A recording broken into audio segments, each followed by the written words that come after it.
এই যে হঠাৎ হঠাৎ তোমাকে মনে পড়ে, গাছের ডালে একজোড়া চড়ুই তোমাকে মনে করিয়ে দেয়, রিকশায় হুড়তলা একজোড়া মানুষ দেখলে তোমাকে মনে পড়ে। দিনে এরকম অসংখ্য কারণে হাজারবার তোমাকে মনে পড়ে।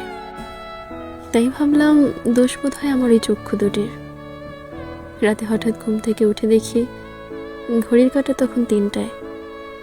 বুকে হাত দিয়ে দেখি পৃথিবীর সবচেয়ে বড় ভূমিকম্পটি যেন আমার বুকের ভেতর বইছে।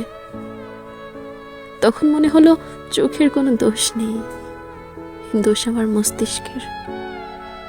যে মানুষ কল্পনায় বাস করে সে তো আর বাস্তবে থাকে না। আচ্ছা আচ্ছা, এর থেকে মুক্তির কোনো উপায় আছে? আছে হয়তো। উপায় খুঁজতে গিয়েও দেখি আমার সমস্ত ভাবনারা আবার তোমাকেই খুঁজে নেয়।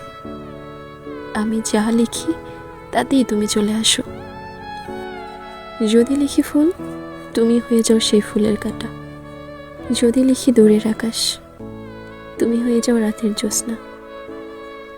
অনেক ভেবে দেখলাম দোষ চোখের না, মস্তিষ্কেরও না, না শুধু হাতের। সমস্যা আমার শরীর জুড়ে, সমস্যা আমার সর্বাঙ্গে। তুমি দিয়েছ সেই কবে সকল হিসেব চুকিয়ে, তবে তবে দাওনি আমাকে তোমার থেকে মুক্তি। তাই এখন দেহ থেকে রুহ আমার মুক্তির গান গাইছে। এটি বুঝি শেষ হবে তোমার সাথে আমার সকল চুক্তি।